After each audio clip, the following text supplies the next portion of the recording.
What makes you emotional? You'll find it out by watching. Okay. The things that move her or don't are like emotional highlighters tracing back to a version of her you've never met.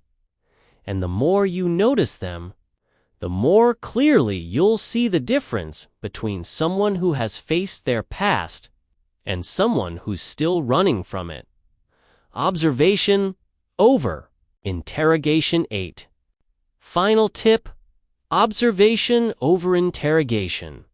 The smartest men don't ask a million questions, they watch. They don't dig for stories, they wait for the truth to reveal itself in the quiet spaces. The offhand comments, the patterns she didn't even know she had. That's the difference between interrogation and observation. Anyone can ask, "What happened in your last relationship?" and get the polished version.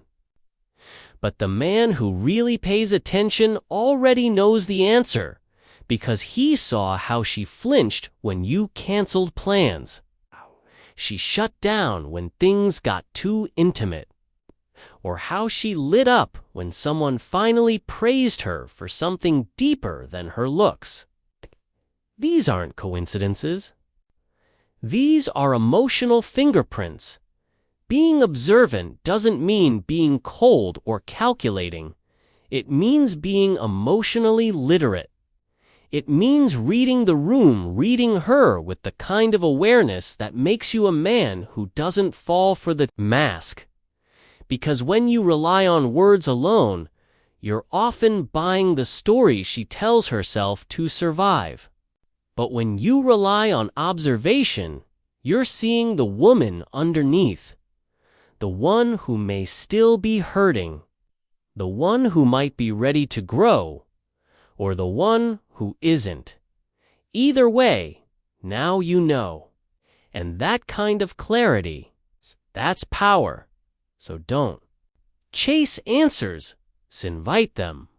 Let her reveal herself, slowly, unknowingly, because the truth always leaks out in behavior. The only question is, are you sharp enough to see it? 9. Conclusion.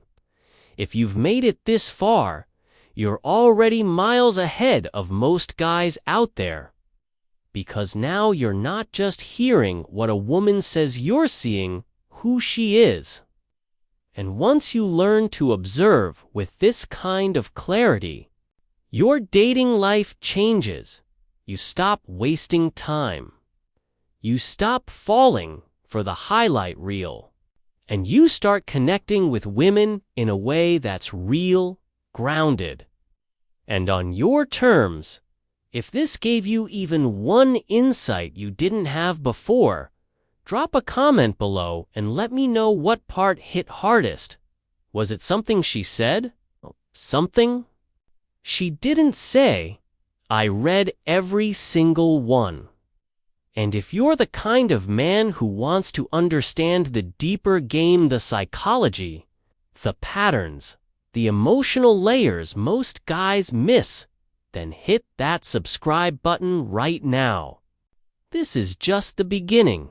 In the next video, I'm breaking down the 5 types of emotional baggage you can spot in the first 10 minutes of meeting a woman, and how to tell if she's healed or hiding.